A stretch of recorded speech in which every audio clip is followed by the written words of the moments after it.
আজকে আপনাদের সাথে খুবই সহজ, মজাদার এবং ঝটপট একটা চিকেন ফ্রাই রেসিপি শেয়ার করব।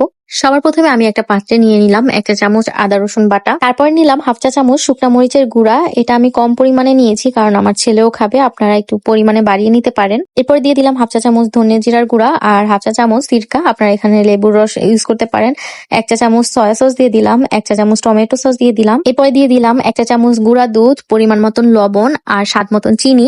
আপনারা এখানে চিকেন পাউডারটা অবশ্যই ইউজ করবেন, আমার কাছে ছিল না তাই স্কিপ করলাম। এরপর আমি দিলাম 1 চা চামচ চিলি সস। এবার সবগুলো মশলাকে খুব ভালোভাবে মিক্স করে চিকেন গুলোকে দিয়ে দিলাম। আমি এখানে 1 কেজি পরিমাণের একটা মুরগির রান এবং থানের পিস নিয়েছিলাম। চিকেন গুলো পরিষ্কার করার সময় একটু কেচে দিতে হবে যাতে মশলাগুলো ভালোভাবে ঢুকে। খুব ভালোভাবে ম্যারিনেট করতে হবে। ম্যারিনেশন করে আপনারা ফ্রোজেন করতে পারেন, তবে যদি সময় না থাকে তাহলে মিনিমাম আধা ঘন্টা ম্যারিনেশন করে রাখতে হবে। চিকেনটা কোট করার জন্য ঠান্ডা পানি অথবা বাটার মিল্ক নেওয়া হয়, তবে আমি যেহেতু এটা ঝটপট একটা চিকেন ফ্রাই করছি তাই হাতের কাছে ডিম ফাটানো ছিল, ওটার মধ্যে ডুবিয়ে আমি ময়দার মধ্যে কোট করে নিচ্ছি। আমি এই প্রসেসটা 2 বার করছি, আবারও ডিমের মধ্যে চুবিয়ে তারপর আবার ময়দার মধ্যে কোট করে নিচ্ছি। এতে করে ভালো একটা লেয়ার হবে আর উপরের অংশটা ক্রিস্পি হবে। ময়দায় কোট করা হয়ে গেলে এরপর এভাবে ঝাঁকিয়ে এক্সট্রা ময়দাগুলো ফেলে দিতে হবে। এভাবে এক এক করে আমি সবগুলো পিসকে কোট করে নিয়েছি, তারপরে একসাথে তেলের মধ্যে দিয়ে দিচ্ছি। খুব বেশি গরম তেলে এখানে দেওয়া যাবে না, তাহলে বাইরের অংশটা পুড়ে যাবে আর ভিতর থেকে কাঁচা থাকবে। শুরু থেকেই চুলার আঁচটা মিডিয়াম টু লো হিটে থাকবে, আস্তে আস্তে বাইরের অংশটা ক্রিস্পি হবে আর ভিতর থেকেও মাংসটা সিদ্ধ হয়ে যাবে। এই খাবারগুলো ইফতারি ঠিক আগ মুহূর্তে বানানো হয়, যার কারণে আমি তাড়াহুড়ায়